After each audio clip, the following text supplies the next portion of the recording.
It really is about a mutual relationship between the employer and the employee, one where the employee is giving his or her talents and skills and superpowers to the enterprise and is gaining more than a paycheck, is gaining new skills and abilities and connections and a portfolio of experiences that serve them well today and in this organization.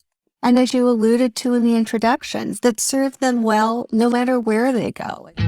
Welcome to 20-Minute Leaders. Just sit back, relax, and learn from the leaders of today. It's a journey. Each one is different, unique, inspiring. Let's get started. This episode is powered by J Ventures, a community-driven VC fund in Silicon Valley, in partnership with Lomitech, and sponsored by Homeward Ventures, Hippo Insurance, Upwest, Hillel at Stanford, Leap, and Birthright Excel. Hello and welcome to another episode of 20-Minute Leaders. Today, I am with Winkle Giulioni, the author of Promotions Are So Yesterday and Help Them Grow or Watch Them Go.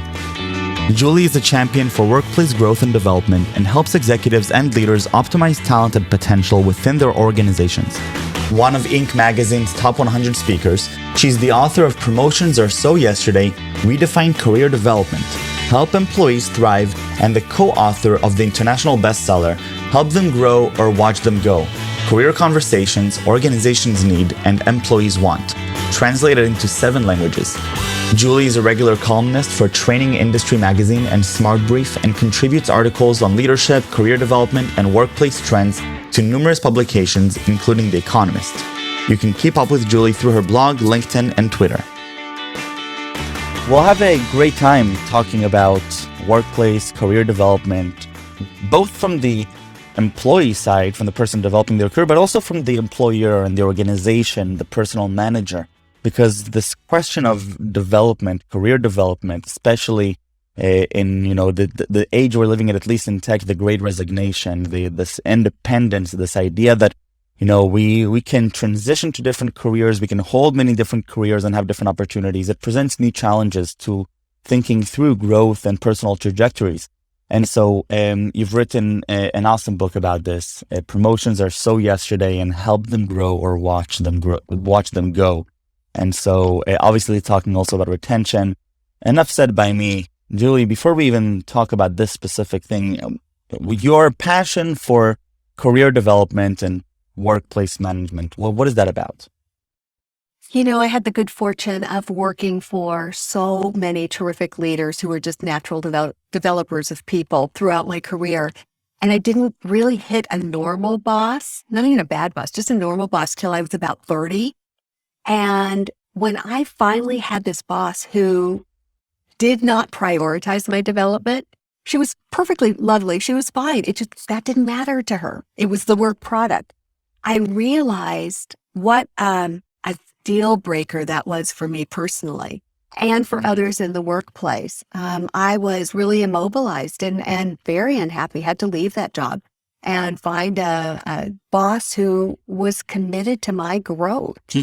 And so the rest of my career has really been dedicated to helping to build the kinds of leaders who just naturally find themselves developing those around them. And those are the leaders who in the long run are most successful. So just to make sure we have all the definitions on the table and we're on the same page, this difference in mindset between a leader who thinks about the development of the people they're leading versus not. How do you actually define that, and how can one, account for that trait? Well, it really boils down to it. I mean, you use the mindset word. It really is a mindset that prioritizes the growth of people right alongside the performance and the results and all of the business related outcomes that we grapple with day in and day out.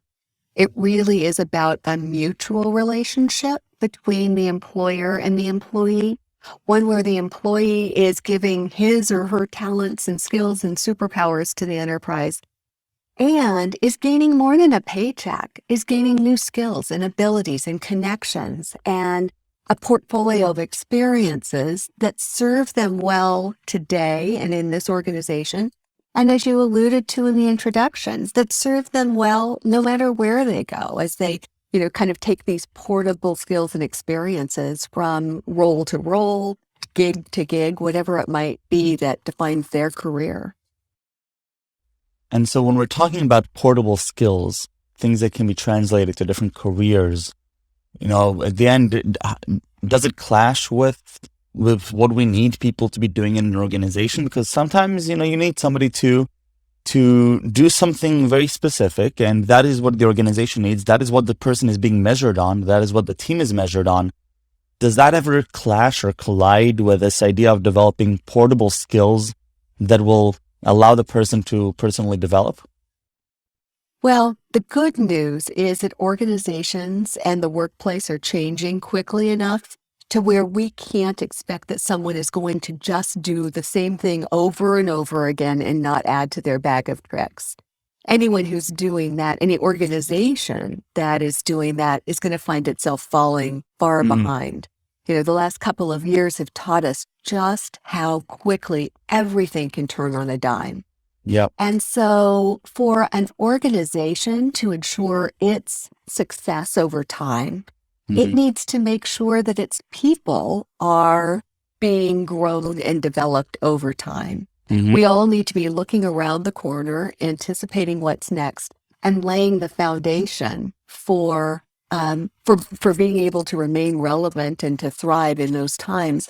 So I would say no, it really doesn't clash, in that the growth that I'm offering my employees today is helping our organization today and tomorrow, as well as helping that individual. So tell me a little bit about what's been happening, in the workplace, this question of retention, and how big of an issue is it that companies should actually be concerned about? Whether people are thinking about staying or going. How big of an issue is this actually in the workforce, and how much of an impact is this having? It's huge.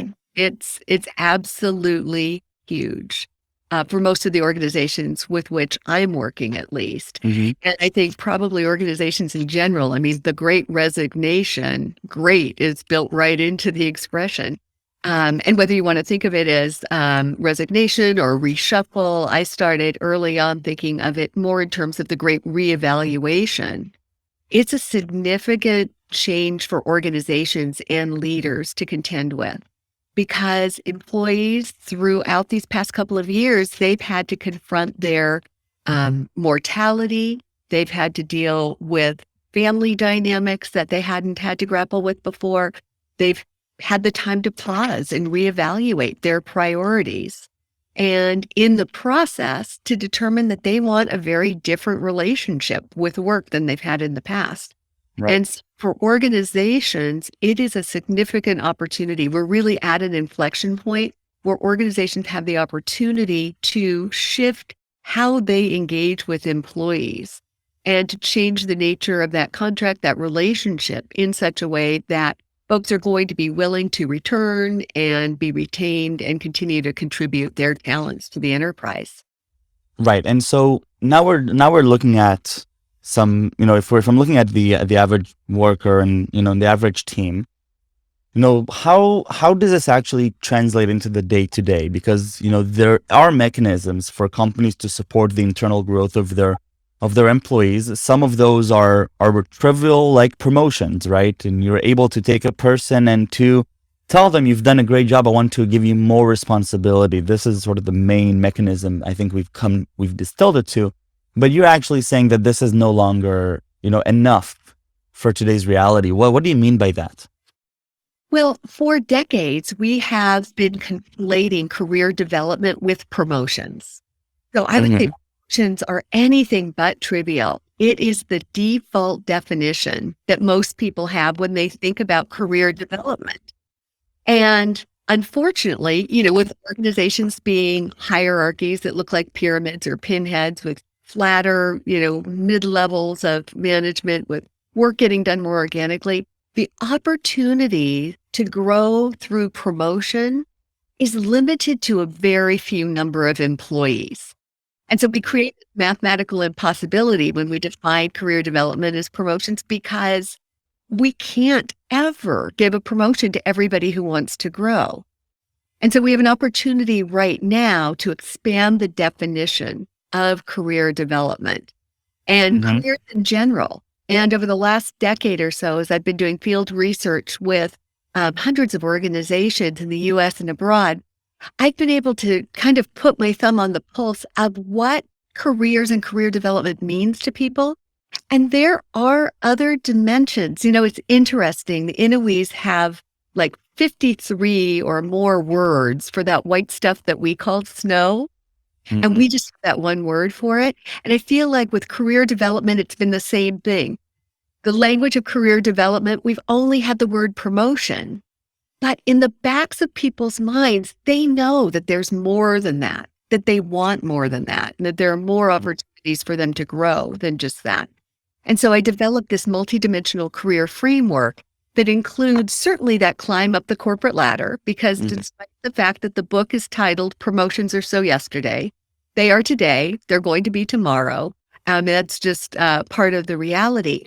But the problem with promotions is, in that climb up the corporate ladder, it's completely out of the control of managers and employees to affect. And so that's been a lot of the dissatisfaction. That's contributed to the retention issues organizations are experiencing.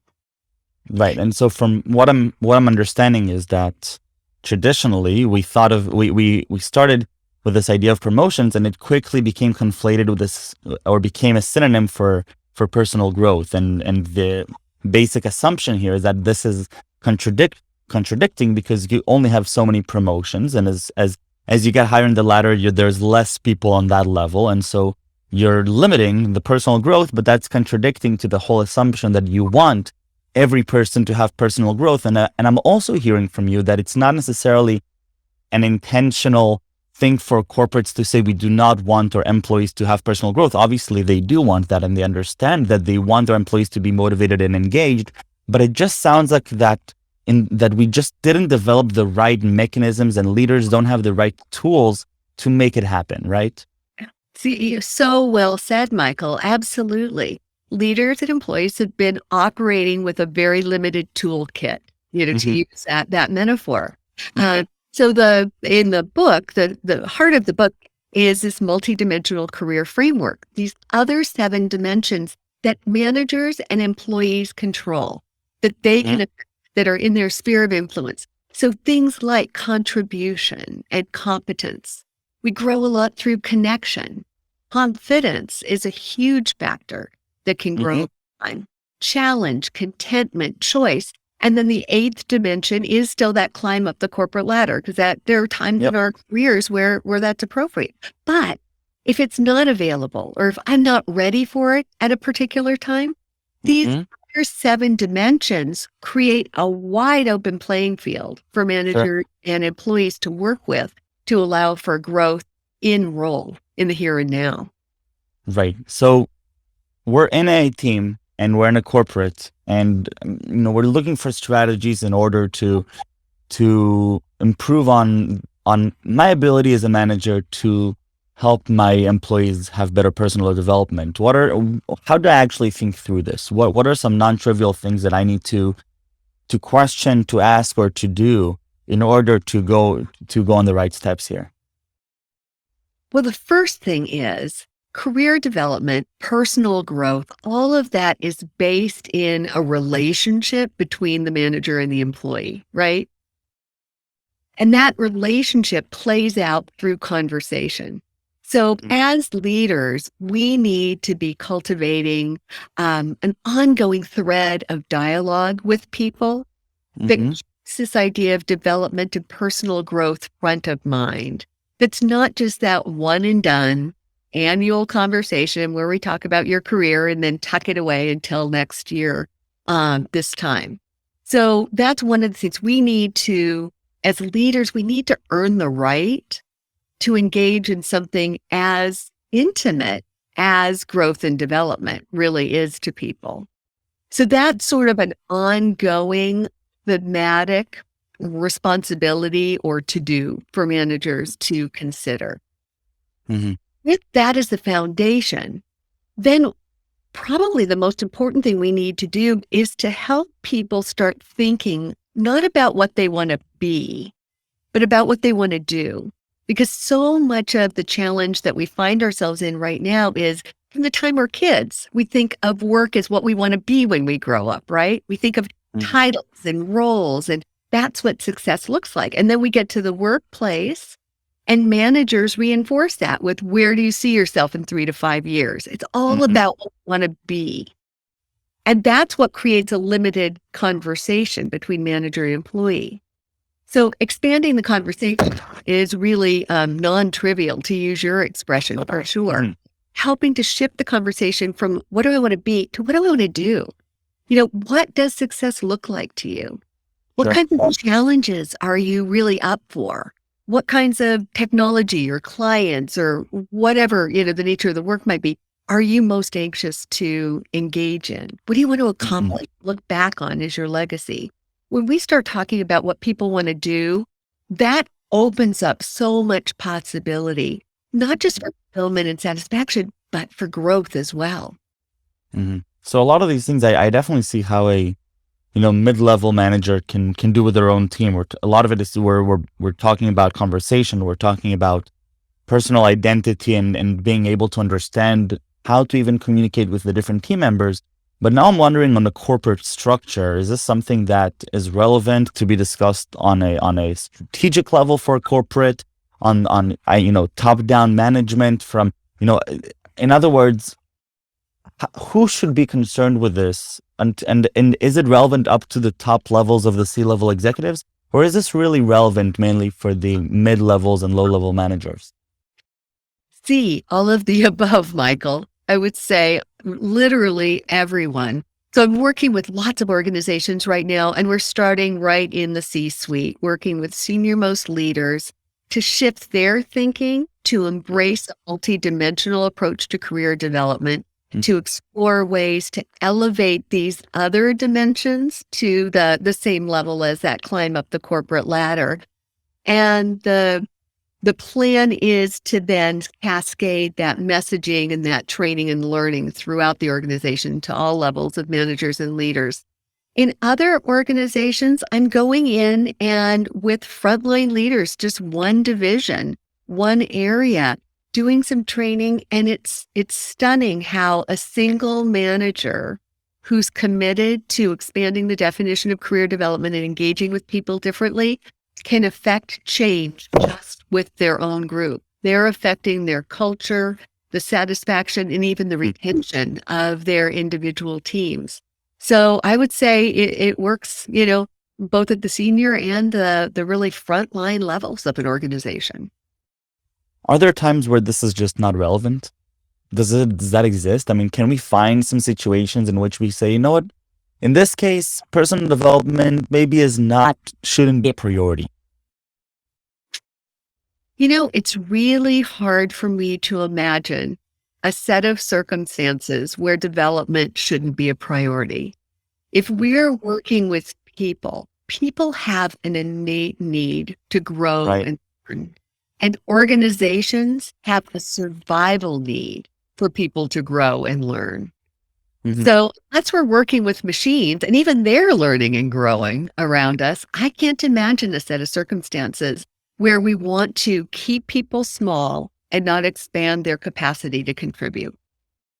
Right. I mean, I think that just comes down to then the basic understanding here is that what we're talking about is not just the need for a person to advance their career and to become and to move up the ladder. It's more of a an instinct that we have, a need for us to be a part of a community, to be fulfilled, to reach that level of internal fulfillment. And part of it is through the people around us and through our feeling that we are developing personally, whether that's translated in moving up the corporate ladder, or maybe that's translated in us getting better feedback from our colleagues and seeing the impact that we're having on the organization, right? And so I can definitely see that. Yeah, your point is really well taken. We had done some research to validate this framework with 750 folks worldwide. And what we found was that all of these other dimensions were more interesting to people than that climb up the corporate ladder. Like when they had more words for snow, they could describe snow differently than when it was just that one word that we have.